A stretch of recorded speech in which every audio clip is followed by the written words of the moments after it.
Dale. Bueno, rotavirus, ¿sí? Virus desnudo, sin envoltura. Entonces, si es virus desnudo, ¿qué significa? Que no tiene manto, va a ser más resistente. Entonces, se va a transmitir por vía fecal oral, es decir, por vía alimentaria. Bien, primero. Sí. Va a sobre las enzimas digestivas, ¿sí?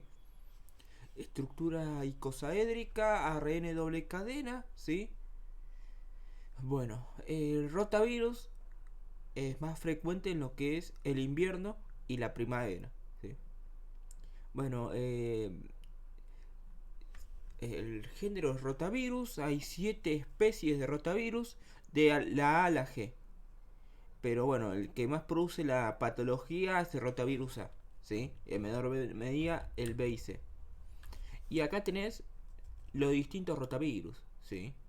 Rotavirus A, rotavirus B, rotavirus C, ¿sí?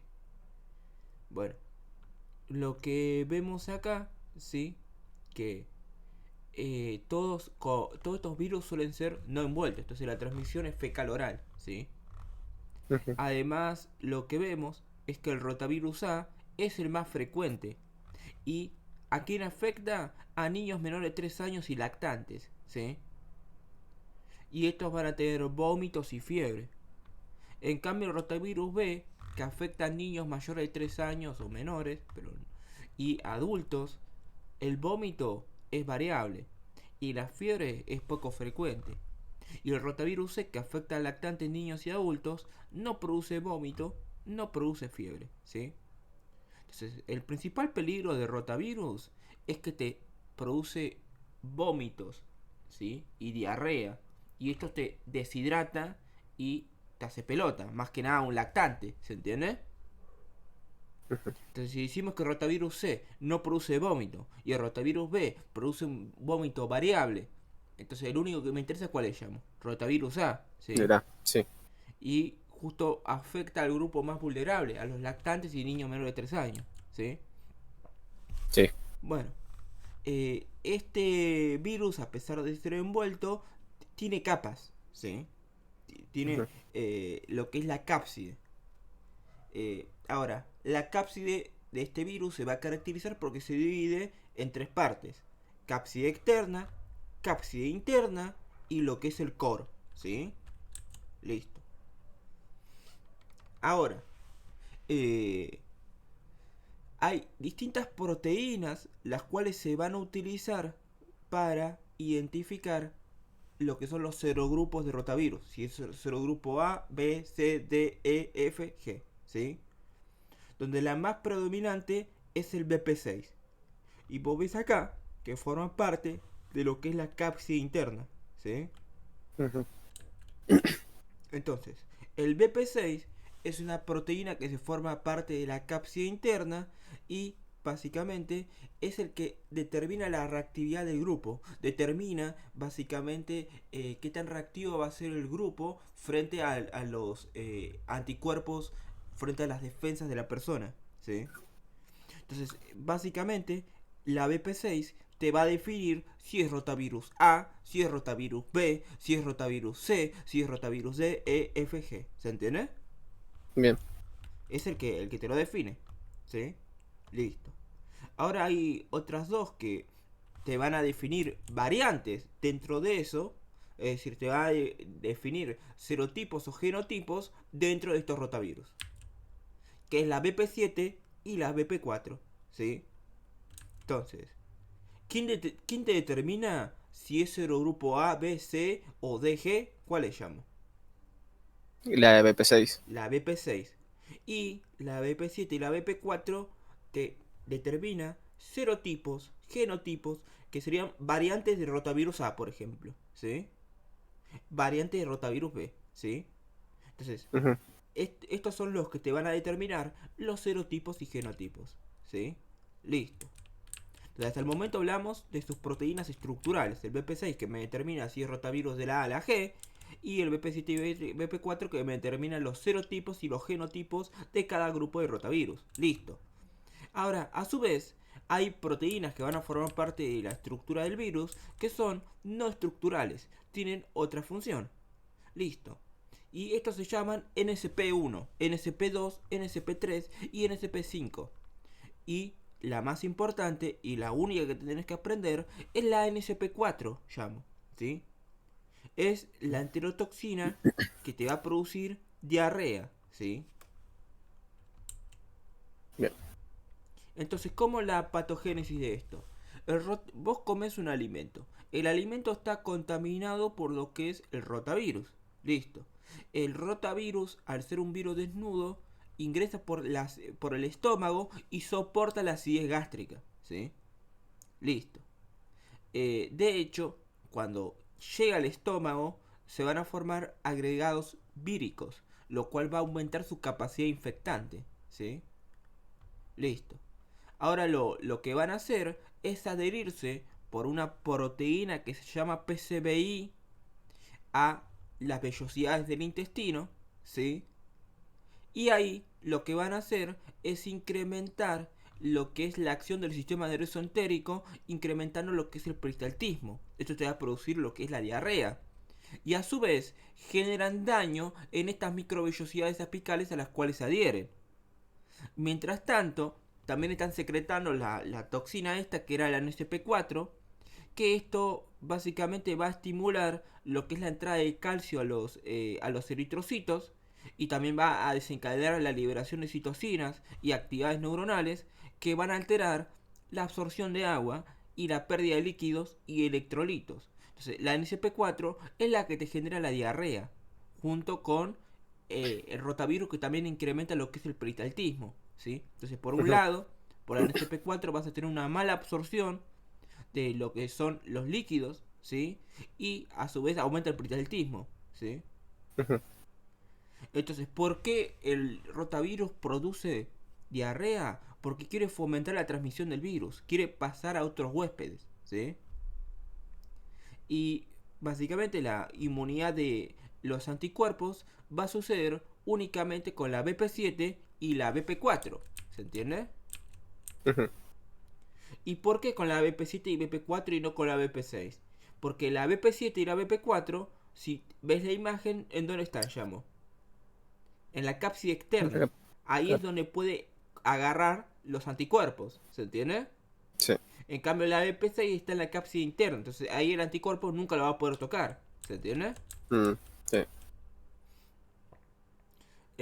Y nada, eh, los anticuerpos provenientes del calostro de la lactancia materna pueden llegar a disminuir la enfermedad, ¿sí? En adultos el rotavirus suele ser asintomático por lo general y en niños y lactantes es sintomática, ¿sí? Bueno, lo mismo que habíamos dicho, ¿sí? Por un lado aumentan lo que es el peristaltismo, luego la NSP4 genera el ingreso de calcio dentro de los eritrocitos, estos liberan unas citocinas y esto desencadena básicamente una mala absorción en lo que es el agua a nivel del intestino, de lo que son los electrolitos, ¿sí? Entonces disminuye lo que es la absorción de sales y agua a nivel del intestino, entonces se genera esto lo que es la diarrea acuosa. Ahora, como básicamente este rotavirus empieza a dañar a lo que es el epitelio intestinal, también daña a las células que tienen las disacaridasas. Entonces, la actividad de las disacaridasas disminuye, ¿sí? Y al disminuir va a haber una mala absorción de hidratos de carbono. Entonces, va a tener diarrea osmótica y acidosis metabólica. Se presenta las dos cosas, diarrea acuosa, diarrea osmótica y acidosis metabólica, ¿sí? La diarrea osmótica lo que va a hacer básicamente es que como vos no pudiste digerir esos hidratos de carbono, vas a tener una concentración excesiva de solutos y esto atrae el agua. Esto favorece lo que es la diarrea, la conducción de líquido en la diarrea, ¿sí? Entonces, ¿cómo es la presentación clínica? Bueno, más o menos tiene 3 días de incubación, luego de ahí el rotavirus A, ¿sí? Arranca con vómitos y fiebre, más o menos, esto se acompaña con dolor abdominal y más o menos a partir del día 5 la persona puede presentar diarrea acuosa sin sangre o diarrea acuosa con sangre prolongada, ¿sí? Y nada, todo esto lleva a lo que es la deshidratación.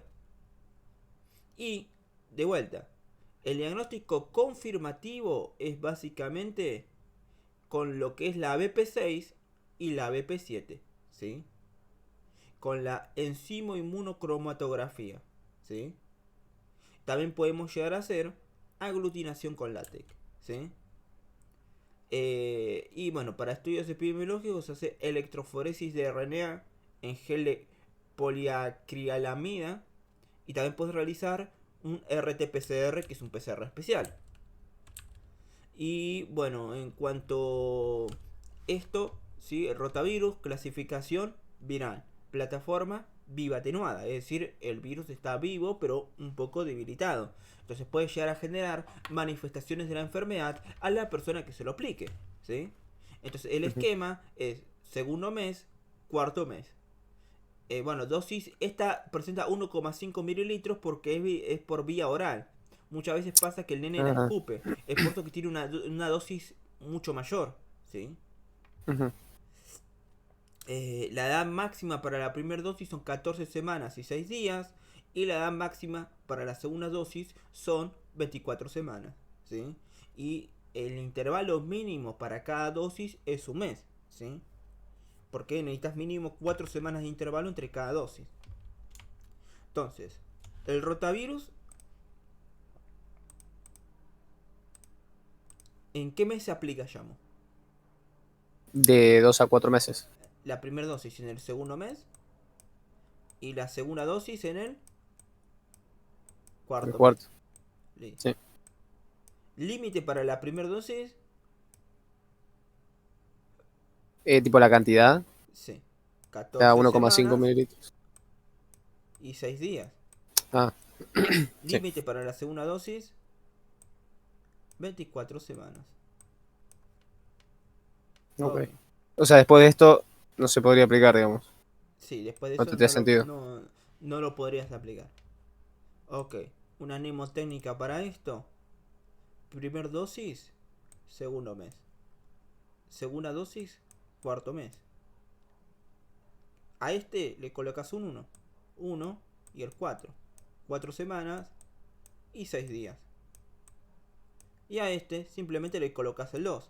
24 semanas. ¿Viste que fácil? Ujú. Ok. Entonces, ¿cómo sería la mnemotecnia? La primera dosis Cada, a en los el, 2 meses. a los 2 meses. Ahora, ¿qué sigue antes del 2? Un 1. El 1 Entonces le colocas el 4. 4 semanas y y 6 6 días. días. ¿Cuánto es la segunda dosis? 4 semanas. 4. Sí, está bien, 4 meses. 4 meses. Y le colocas acá, ¿qué cosa? 2. Un 2. 24 semanas es el límite para la segunda dosis. Una boludez. Así no te lo memorizás porque te lo vas a olvidar. Sí. Ok. Bueno. Acá, ¿cuáles son los síntomas de la hepatitis A? Ictericia, ¿sí? Sí. Coluria, Típico. anuria. No, ¿cómo era el de la materia fecal? Alcoholia. Acoli. ¿Qué características microbiológicas presenta la salmonella typhi? Bacilo gram negativo. Ba- eh, bueno, era el único que dice bacilo gram negativo, ¿no? Sí. Es este. ¿Qué color de la carne ¿Cuál es el color de la carne vacuna? Ese era gris transparente parejo, algo así me habías Gris, dicho. gris transparente parejo, ¿ves? Eh, ¿Cuál es el pH necesario? O sea, ¿cuáles son las condiciones que necesita una bacteria para poder multiplicarse en los alimentos? Hay que tener la temperatura adecuada, con alta actividad acuosa y un pH neutro. Pasando neutro, ¿sí? ¿En qué se basa principalmente la fisiopatogenia de la enfermedad gastrointestinal Staphylococcus aureus? De la toxina.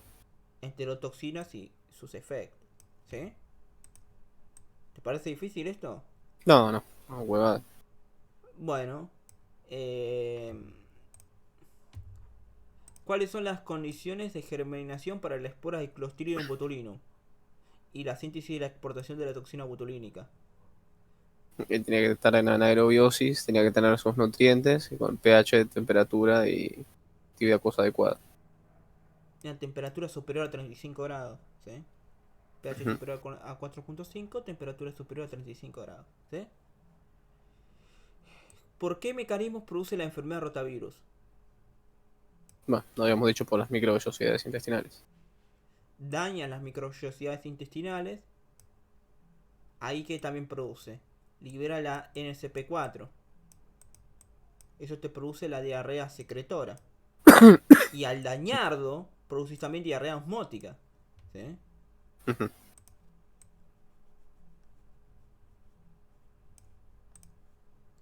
Bueno, pero igual creo que el año pasado no hicieron ninguna pregunta de esta. Ah, buenísimo. Eran todas de parásitos.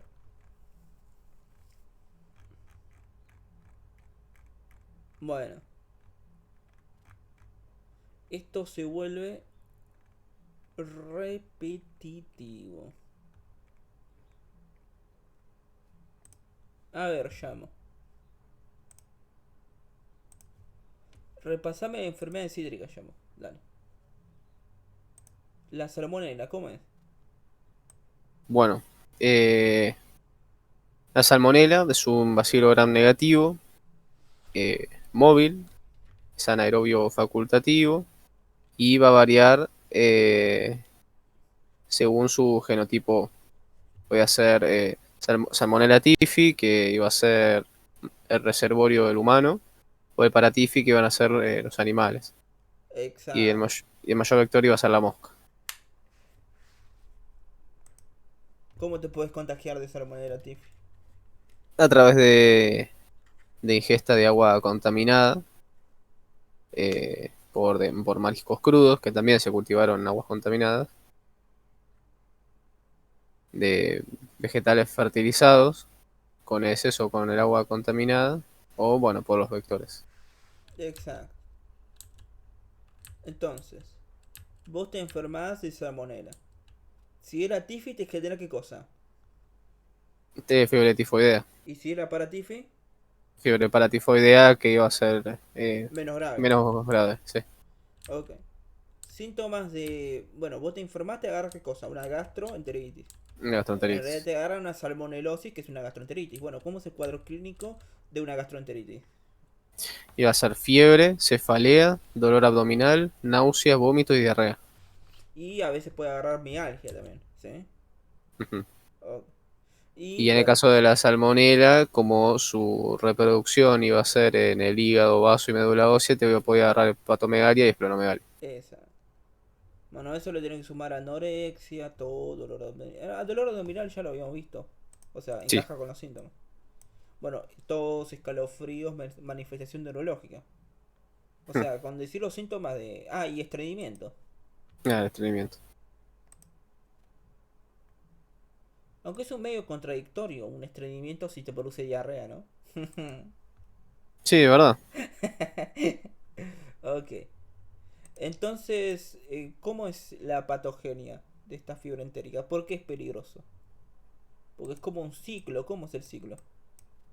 Claro, porque cuando pasara para el intestino y fuera por circulación para el hígado, el vaso y la médula, a través del hígado se iba a empezar a multiplicar y En el iba vaso a también. volver, Y en la médula ósea también.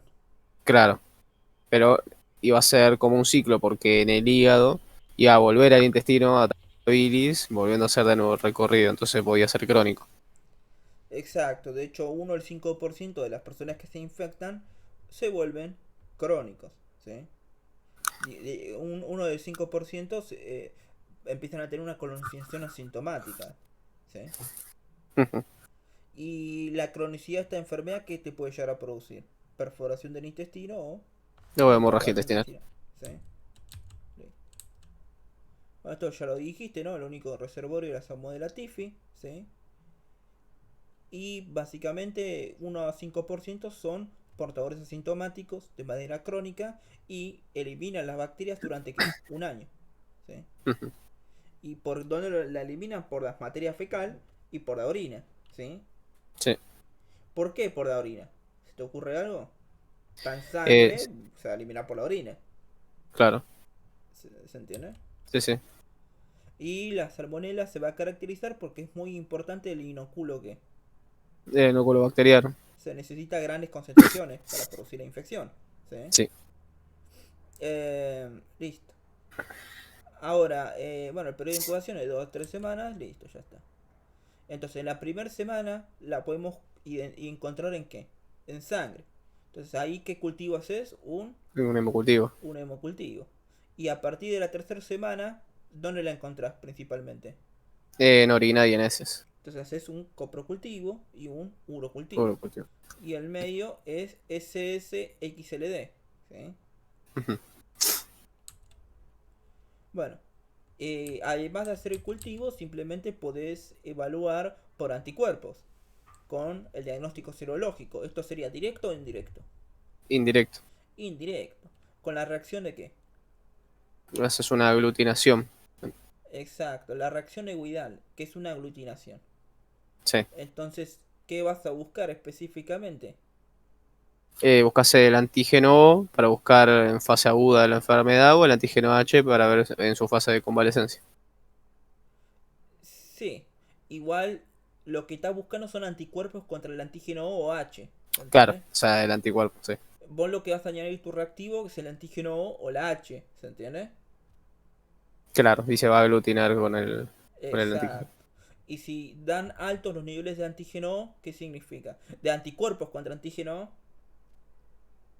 Significa que hay una infección en fase aguda. Y si dan altos los de anticuerpos contra antígeno H. Que está en una infección en fase de convalecencia.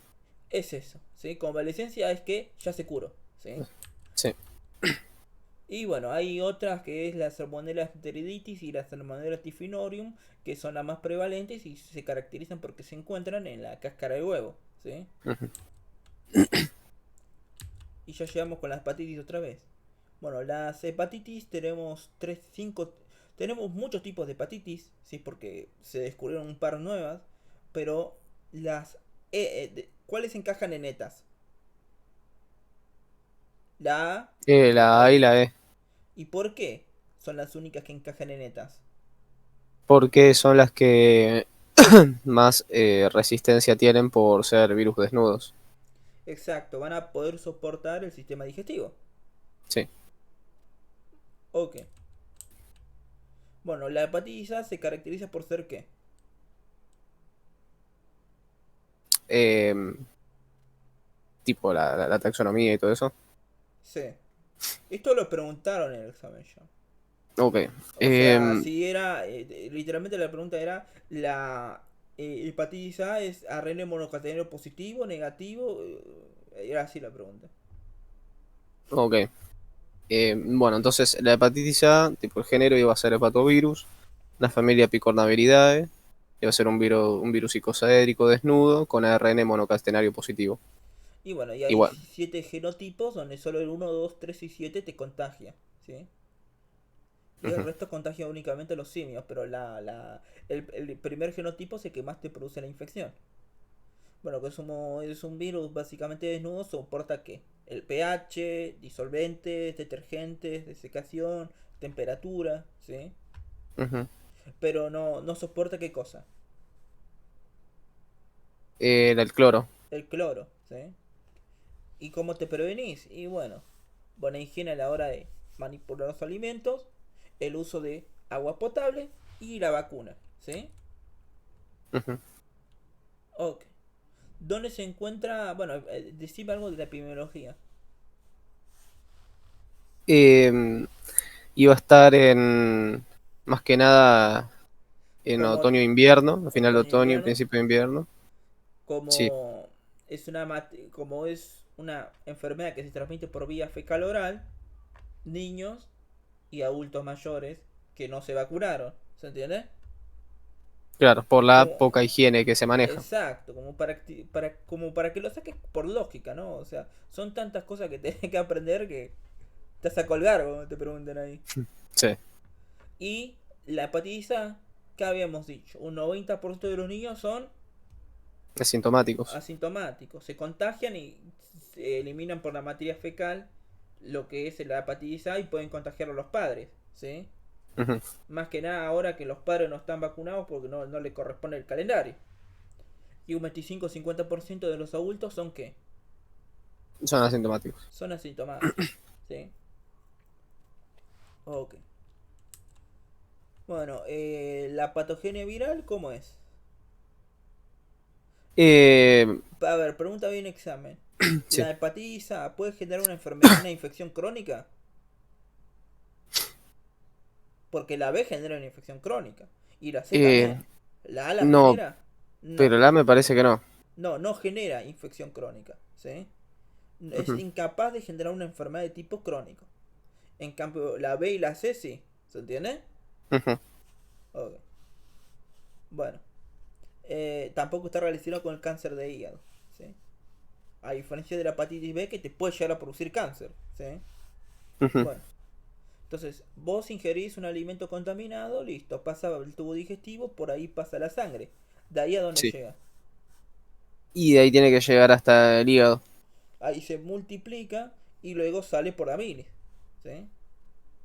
Sí. Bueno, ¿cuánto es el periodo de incubación de hepatitis A? De unos 50 días, creo Unos que. 50 días, 15 a 40 días. ¿Sí? Ujú. Listo. ¿Y cómo es esto de la inmunidad? Una vez que te vacunas, los anticuerpos de la hepatitis A duran para qué? Es para toda la vida. Para toda la vida y de hecho te ofrecen una protección del 100%, ¿sí? Ujú. O sea, es casi medio imposible que te vuelvas a infectar de hepatitis A por segunda vez, ¿sí? Sí. Eh, Ahora, la patogenia, ¿por qué se produce? Linfocitos T, CD8 Los citotóxicos TCD8 y los NK. y los NK que van al hígado y te hacen pelota las células de los hepatocitos. Esto te genera los síntomas, ¿sí? Sí. Ok. Bueno, hay un 34% que tienen detección para anticuerpos contra la hepatitis A, pero las enzimas hepáticas están normales.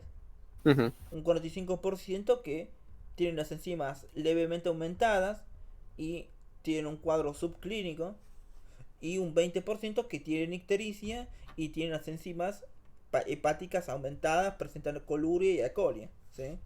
Ujú. Es decir, no todas las personas que se contagian de hepatitis A van a desarrollar lo que es ictericia, coluria y acolia. ¿Sí? De hecho, acá dice que solo un 20%. ¿Sí? Entonces, de uno a... Entonces tiene un periodo de incubación de 50 días. 50 días, 15 a 40. ¿Sí? Listo.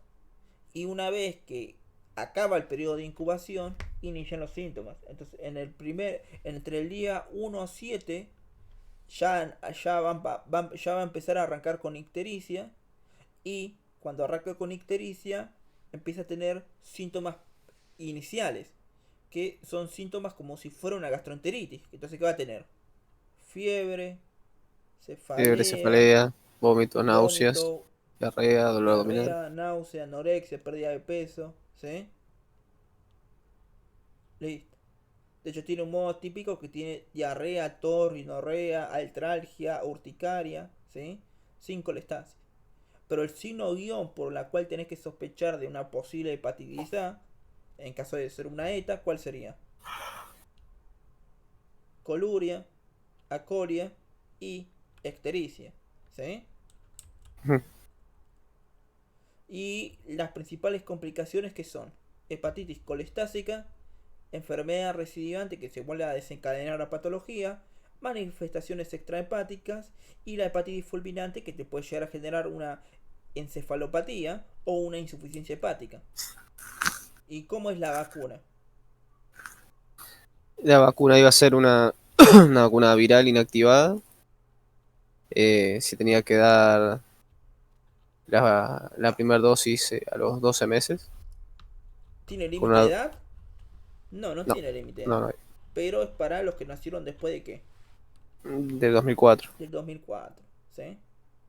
Sí, tenía que ser de 0,5 mililitros Y para los de 12 meses tenía que ser intramuscular y para más grande en el deltoides. No, no, no, o sea, si vos tenés 12 meses o sos deambulador, se aplica intramuscular en el deltoides, ¿se entiende? Ah, ok, ok, entendí. O sea, no, no es que está por separado. Está bien. No, o sea, vos tenés acá la piel, ¿sí? Ujú, Acá la dermis y acá el músculo, ¿sí? Entonces, vacuna cutánea, vacuna subdérmica o subcutánea y ujú, vacuna intramuscular.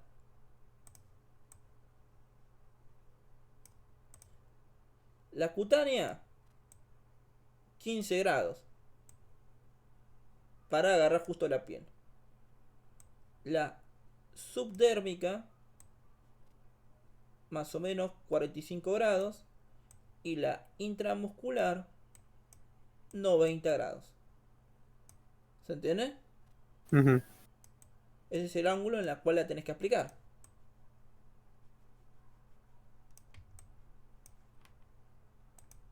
Bueno, Ok. hepatizada ya estaría. ¿Y rotavirus cómo sería? Bueno, el rotavirus va a ser un virus desnudo con estructura icosaédrica. Eh, Creo que va a ser más frecuente en invierno y primavera.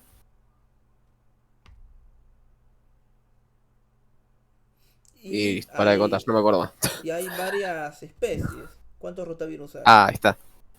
Iba a haber A, B,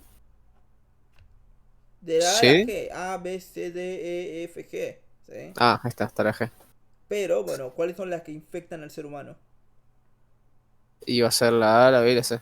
¿Y cuál es la más importante? La A porque produce fiebre y vómitos. Perdón, fiebre, diarrea y vómitos. ¿En qué? En lactantes menores de 3 años. Y menor de 3 años, sí. Todo esto es por vía fecal oral y la que nos interesa es rotavirus A, ¿sí? Sí. Esto tiene una cápside externa, una cápside interna y ¿qué? Y un cobro. En core. ¿Qué encontramos en la cápside interna? Y en la cápsula eterna iba a estar la BP6, que es lo que le iba a dar el. Si era A, B o C. C. Y en la cápside externa ¿qué encontramos? Y en la cápside externa se va a encontrar el BP7 y el BP4, que le iba a dar el serotipo. O genotipo, O ¿sí? genotipo, sí. Y vas a generar anticuerpos contra la BP6 o la BP7 y BP4. Contra BP7 y BP4 porque está en la cápside externa y bueno. Es eso, ¿sí? Sí. Y tiene unas proteínas no estructurales que la única que nos interesa ¿cuál es? La NSP4, que es la que tiene la enterotoxina que produce la diarrea. Exacto. Entonces, vos te comes un alimento que tiene rotavirus. Ingresa al estómago. ¿Es destruido por el estómago? No, porque es desnudo. Exacto, lo soporta. De ahí pasa a la vellosidad del intestino. Si no se adhiere al intestino, se va volando por el peristaltismo. Entonces se va a pegar al intestino. ¿Se entiende? Sí. Y una vez que se pega el intestino, hace dos cosas. Por un lado, te daña qué cosa? El Va a dañar intestino. las vellosidades. Daña las vellosidades, ¿sí? Sí. Eso te va a generar una diarrea que osmótica, Y osmótica, sí. porque disminuye la actividad de las disacariasas, ¿se entiende?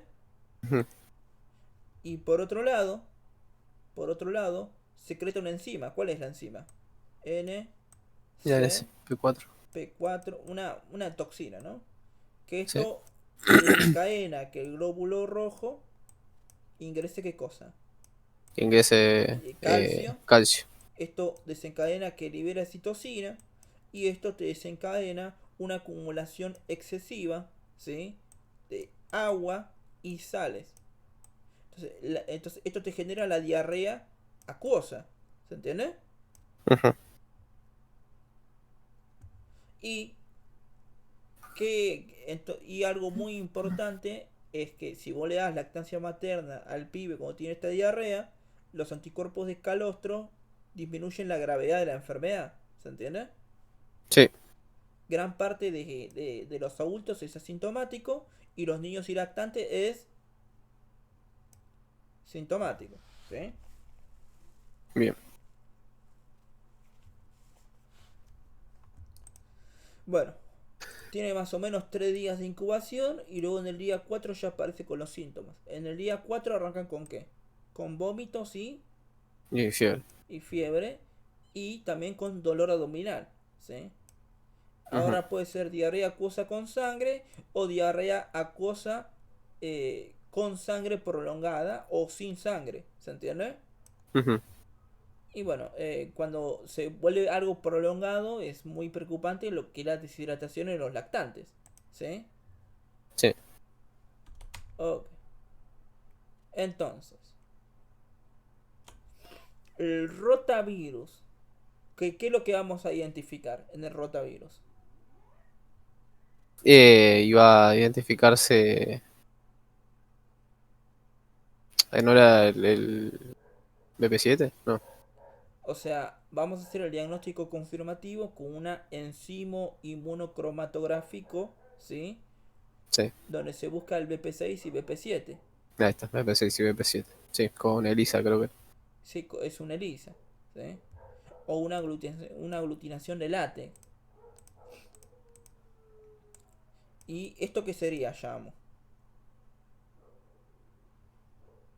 Sería un método Indirecto, indirecto, ¿no? ¿sí? Porque buscas anticuerpos contra BP6 y BP7, ¿sí? Bueno, esto no es necesario que lo sepas, que es estudios epidemiológicos. ¿Y la vacuna cómo sería? La vacuna es, bueno, viral, vivo atenuada. Y la primera dosis se va a dar a los 2 meses y la segunda a los 4 meses. Fecha Eh, límite para aplicar. la fecha límite para la primera 12 meses y 6 días. No, Perdón, 14 2 semanas. semanas, 14 14 semanas semanas y y 6 6 días. días. Y la segunda 24 semanas. 24 semanas. Y esa administración Vía oral. vía Por oral. eso Es se le la... da 1,5 mililitros. Exacto, es la única oral que existe.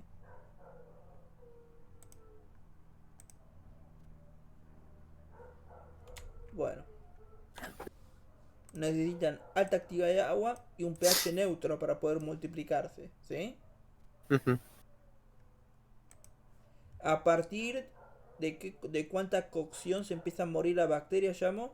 A partir De 70 grados centígrados. de 70 grados. Entonces entre 5 y 60 se multiplican. Ujú. Y cuando la llevo al congelador y está en menos de 5 grados, ¿qué pasa? Se, se paran de proliferarse. Sí, dejan de multiplicar. ¿Sí? Sí. ¿Cuál es el color correcto para la hamburguesa? Gris parejo transparente. Gris parejo Se me lo transparente. olvidó más. Que se consigue a 80 grados. ¿Sí? Bien. Ok. Bueno, los parásitos los vemos otro día. ¿Sí? ¿Cuántas diapos son parásitos?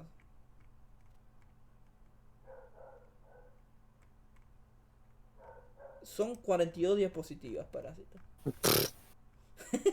Son muchas, ¿no? Un poquito. Y encima creo que me faltó acá la entomoeba histórica. ¿La vieron esa? Ah, la entomología histolítica no la vimos. O sea, no especificaron mucho de eso. Ah, bueno, entonces no la vemos. Ok. Acá tenemos el SU. SU. Síndrome urémico hemolítico. ¿Esto lo nombraron? Siempre suben un Sí. PowerPoint de esto. ¿Lo llegaron a ver en clase? Nombraron por arriba la Escherichia coli enteromorrágica nada más. Bueno.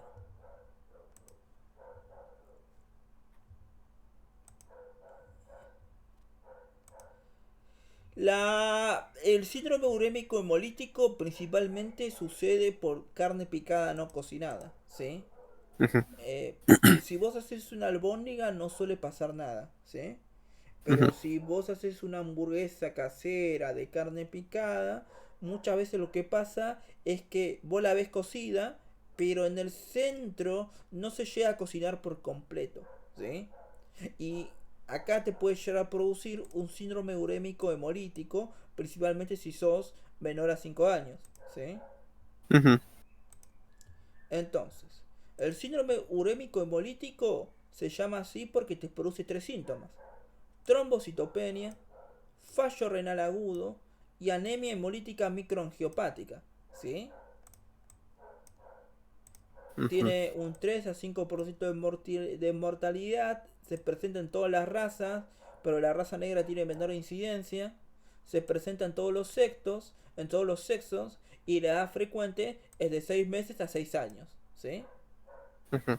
Y tenemos dos Shu, el Shu típico y el Shu atípico. El Shu típico se produce porque alguien produce la toxina Shiga, ¿sí? Sí. Entonces, por lo general, sí, ¿qué me lo va a producir? La E. coli, ¿se entiende? Ujú. La E. coli me va a producir la toxina Shiga. Y en menor de los casos me lo puede llegar a producir la de Shigella dysenteriae, ¿se entiende? Ujú. Y otras bacterias que pueden también producir la toxina Shiga, ¿sí? Y el Shu atípico se va a caracterizar porque tiene ausencia de diarrea o infección por la E. coli, ¿se entiende? Ujú. Pero bueno, el Shu atípico no te interesa. Nosotros venimos a ver el Shu típico. ¿Se va entendiendo? Bien. Bueno, E. coli. La E. coli se va a caracterizar porque el género es Escherichia coli, ¿sí? Ah, otra cosa. ¿Estás practicando cómo escribir el nombre de las bacterias? Sí, sí, sí, eso sí, porque si no me Ah, vuelvo loco, me bueno. lo llegan a pedir en el examen. Sí, porque a veces lo preguntan. De hecho, en algunos finales que se va a desarrollar, te hacen escribir el nombre de la bacteria. Y si lo escribís mal, cagaste. Sí. Lo escribí abreviado el chabón. E. No, coli. no, Jaime de Bucarla te asesinan. Bueno, la Escherichia coli se va a caracterizar Sí, porque las especies se diferencian en distintos serotipos a partir del antígeno OH, presentan cápsula y es un bacilo gram negativo anaerobio facultativo, ¿sí? sí, Es el que produce principalmente infecciones en la vía urinaria y pueden llegar a generar diarrea, ¿sí?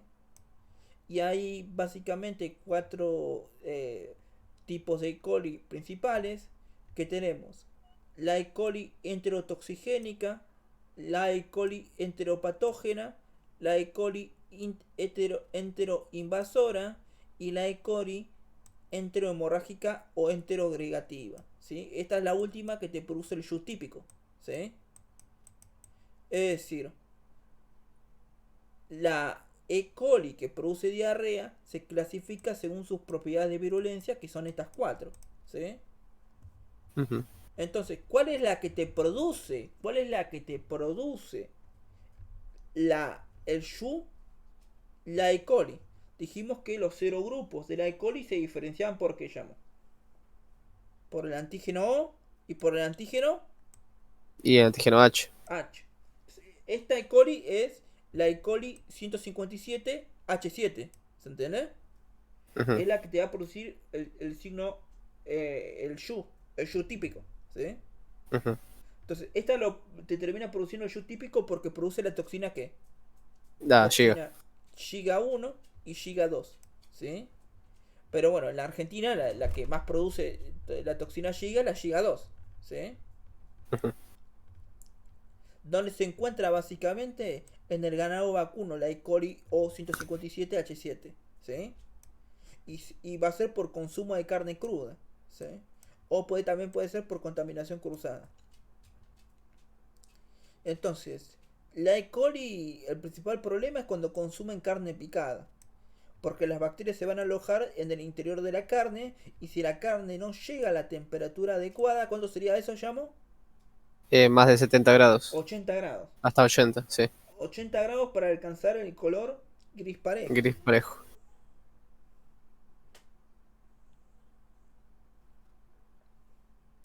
Bueno, y también se puede encontrar en leches no pasteurizadas. Bueno, el contagio más frecuente es que vos vas a una hamburguesa que te venden hamburguesas caseras, ¿sí?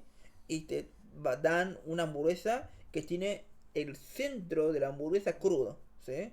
Pero Ujú. bueno, vos no te das cuenta porque es el centro, ¿sí?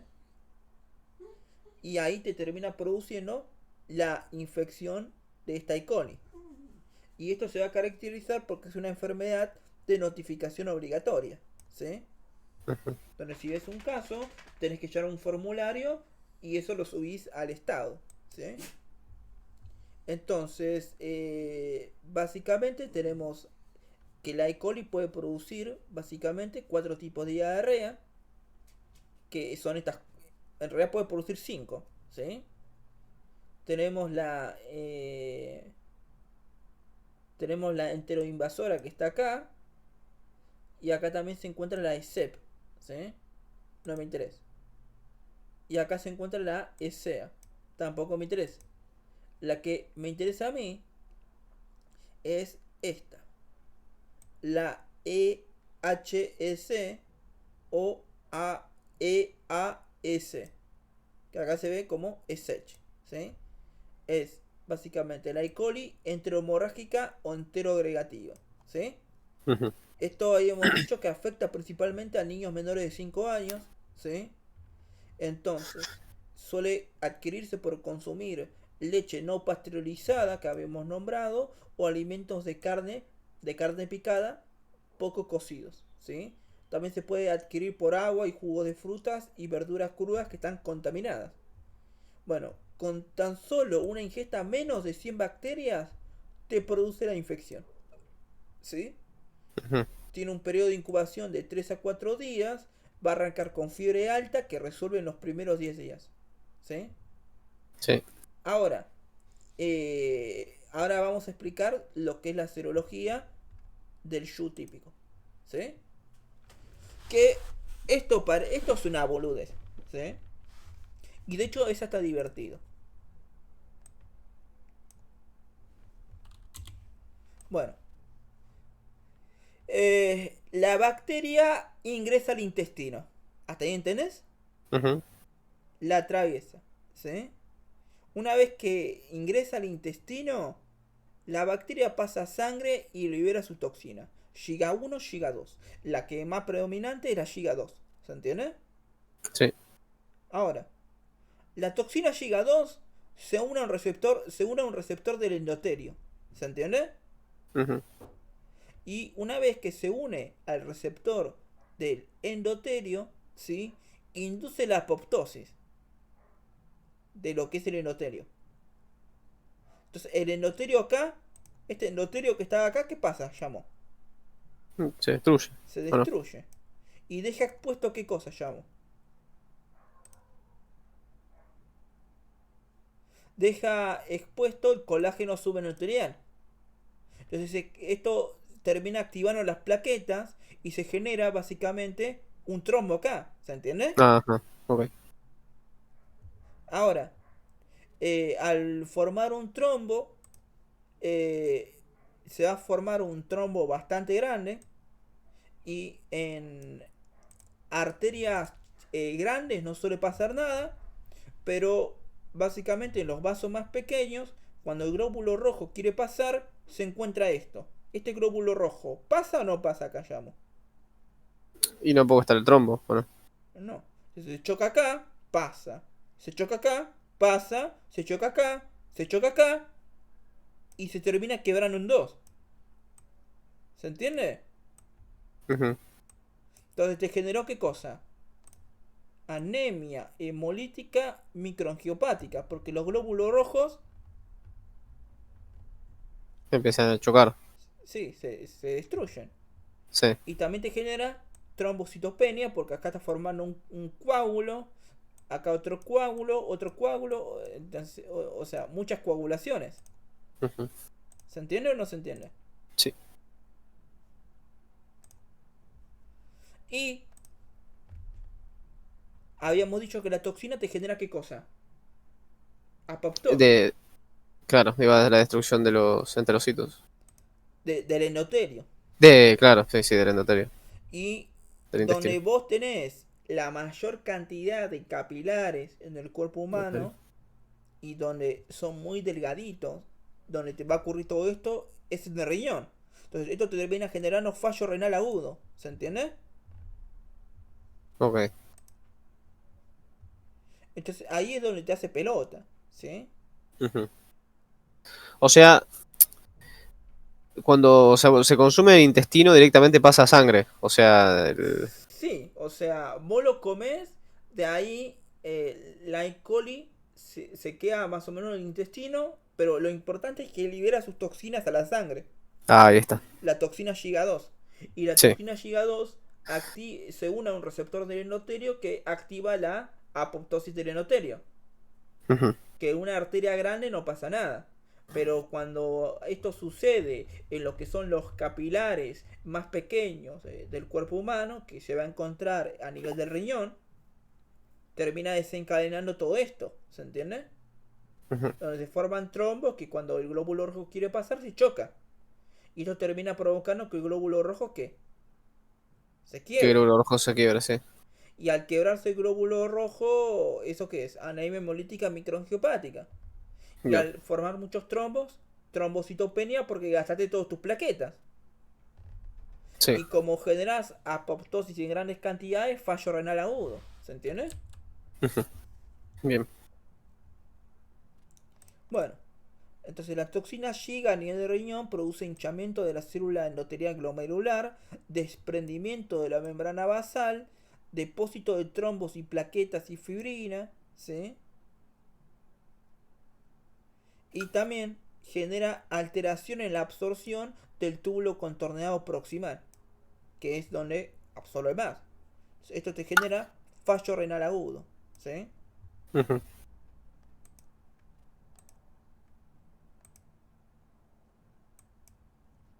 Entonces, vos básicamente consumís un alimento contaminado con la E. coli. ¿Cuál es la E. coli? La Escherichia coli hemorrágica. Que es la OH7. La 257H7. Esto te produce qué cosa llamo? De a Diarrea producir acuosa, acuosa, sí. te puede producir también diarrea sanguinolenta, te produce dolor abdominal, fiebre, vómito, como si fuera una gastroenteritis. Ujú. Y de ahí, vos te curás en el 90% de los casos. Pero en un 10% de los casos, generás el síndrome urémico hemolítico. Que tenés qué cosa? Anemia hemolítica, trombocitopenia, microangiopática trombótica. Y todo esto termina generando fallo renal. ¿Sí? Entonces, lo que vemos acá en el microscopio es una anemia hemolítica microangiopática, la trombocitopenia y la insuficiencia renal aguda. ¿Sí? Ujú. Ahora, básicamente, por acá está la epidemiología. Eh, no, por acá estaba la epidemiología. ¿Sí? Hay 400 casos anuales. 10% de los niños que se enferman por E. coli O157H7, de estos 400 casos tienen SHU, ¿se entiende? Ujú. Y es la principal causa de insuficiencia renal aguda, ¿sí? O insuficiencia renal crónica, y es la segunda causa de insuficiencia renal crónica. Es, es responsable del 20% de trasplante renal en niños y adolescentes, ¿sí? Y tiene una mortalidad de 2.4. Es Ujú. decir, si te hace, o sea, a vos te agarra el síndrome urémico hemolítico, puede producirse dos cosas. Por un lado, te hace mierda al hígado y alcanzás el fallo renal agudo. Y si alcanzás el fallo renal agudo, ¿qué necesitas? Un trasplante. Ujú. Y si no, te dejas con un montón de secuelas. Sí. Entonces, es algo muy peligroso darle carne picada a menores de 5 años.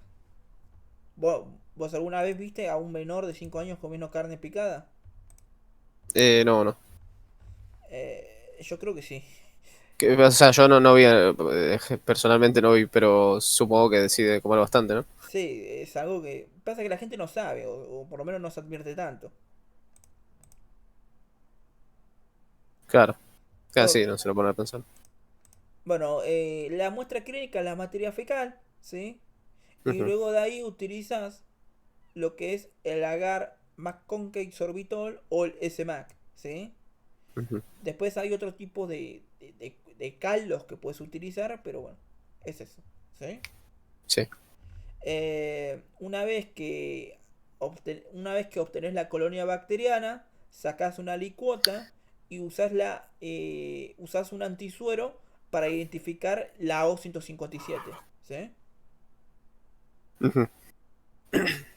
Y si da positivo, es un diagnóstico presuntivo al médico. Ya le decís, es probable que tenga la E. coli O157H7, ¿sí? Ujú. Pero bueno, esto se sigue haciendo pruebas bioquímicas para confirmar el diagnóstico y la subtificación. Entonces, eh, ¿qué es lo que habíamos dicho? Vos sacás, ¿cuál va a ser la muestra clínica, llamo? La materia fecal. La materia fecal. Entonces vas a hacer qué cosa? Un coprocultivo, ¿sí? Sí. ¿En dónde vas a cultivar? En el agar, Y el McConkey sorbitol. McConkey o sorbitol, cualquiera de los dos, ¿sí? Ujú. Ok. Acá lo que vas a ver básicamente en el McConkey sorbitol es si fermenta el sorbitol o no lo fermenta, ¿sí?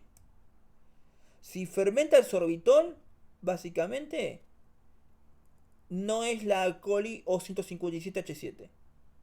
Si no lo fermenta, es probable que sea la E. coli. ¿Se entiende? Ujú. Y además de eso, haces una prueba por cero tipificación del antisuero O157. Y si te da positivo, vos le dices el diagnóstico presuntivo y seguís haciendo pruebas bioquímicas. ¿Se entiende? Sí. Bueno, básicamente no hay consenso de tratamientos antibióticos para esta enfermedad y de hecho está contraindicado los antibióticos. ¿Sí? Ah, mira, sí. Lo único que puedes hacer es control de fluidos, de electrolitos, de la hipertensión, le puedes dar una diálisis y transfusión de sangre. ¿Se entiende? Ujú. Y eso es todo lo que puedes hacer con el SHU. ¿Te pareció interesante el tema? Sí, está bueno. Sí, está bueno. Bueno, describime el judo y ya nos vamos. Dale. Eh, Bueno, a bueno, ver, ¿qué bacteria te lo produce primero, no? sí, la bacteria que lo produce es Escherichia coli. Mayormente la enteromorrágica. Y la E. coli se define según el antígeno qué? Segura en antígeno O o H. Es una bacteria que tiene cápsula y es anaerobio facultativo. Y Bacilo gram negativo. Bacilo gram negativo, sí. Ok. ¿Y cuál es el número de la E. coli que te produce el SHU? O157H7. H7, H7. sí. Y esta se caracteriza porque produce la toxina qué? Las toxinas llega 1 y llega 2, pero en Argentina la más importante es la llega 2. Ok, ¿y dónde se encuentra esta E. coli? Reservorio va a ser el ganado vacuno. O sea, va a ser por consumo de carne cruda. De carne cruda, donde más se va a encontrar es en la carne picada, ¿sí? Y también se puede encontrar en leches no pasteurizadas, ¿sí? Ujú. Y donde más se suelen infectar las personas, ¿cuáles son? En qué restaurante, con qué comida se infecta más las personas? Y por el consumo de hamburguesas, supongo. Por el Sí. consumo de hamburguesas. Porque no Ah, logran cocinar no la se parte cocina el del centro. centro de la hamburguesa. Que Ujú. para poder cocinar la parte del centro, ¿cuánta temperatura necesitas? 80 80 grados. grados. ¿Sí? Y que tenga ahí un color gris parejo. ¿Sí? Bueno, y esto se termina produciendo el Shu. ¿Cómo es esto del Shu?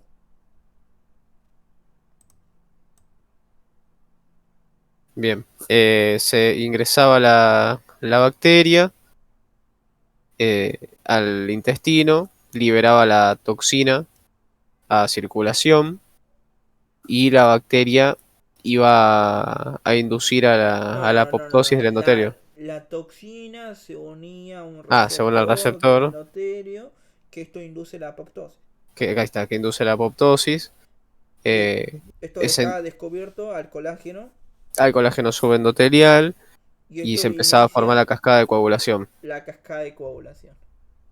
Sí, Y se empezaban, esto es muy importante en los vasos que chiquitos, claro, en los en los capilares. vasos de menor calibre, en los capilares. ¿Y qué es lo que pasa ahí?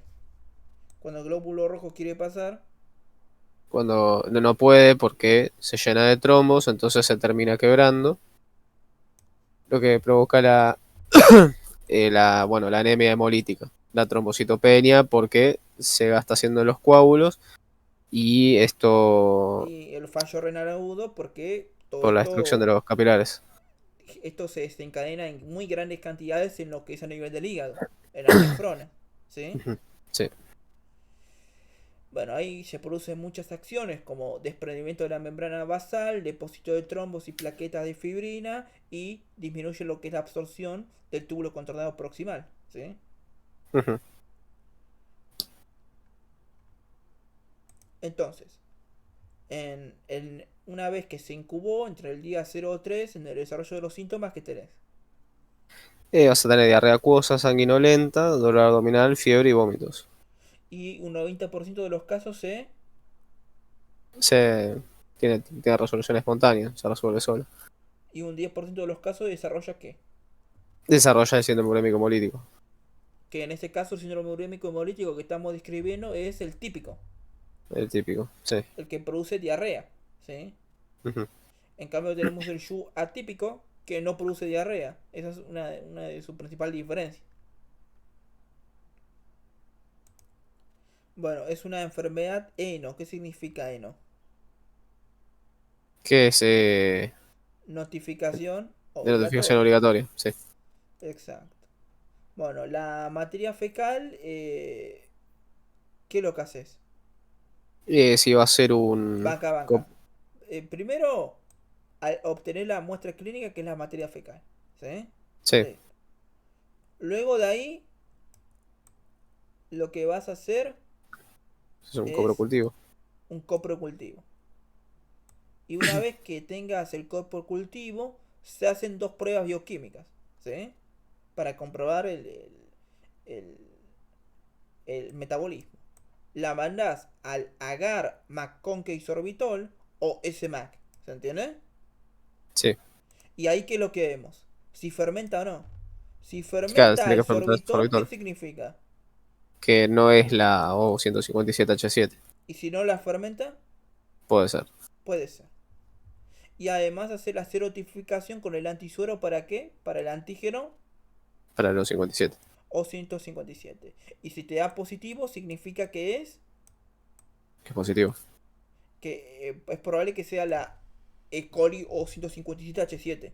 Entonces ya le decís le avisás al centro que es un diagnóstico presuntivo. ¿Se entiende?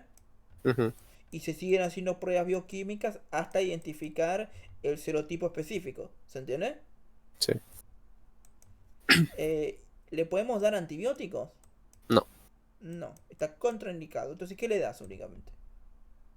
Control de fluidos electrolitos, hipertensión, si es necesario diálisis y transfusión de sangre. Y es la principal causa de qué? De, De falla renal de en los fallo niños. renal en los niños. Y la segunda causa de trasplante renal en la adolescencia. Ujú, Esa es una enfermedad que te hace muy, pero muy pelota. ¿Eh? sí. Bueno, ¿cómo vas con los parásitos? ¿Te interesa el tema? Sí, creo que es lo que más me gusta, Lo digamos. más interesante. Sí, sí, sí. Bueno, Más que nada porque los puedo ver. ya lo veremos en otro día. Dale, listo. Pero bueno, en el parcial del año pasado hicieron más que nada preguntas sobre, creo que había una pregunta sobre el Yu, pero había principalmente preguntas sobre parásitos. Ah, mira.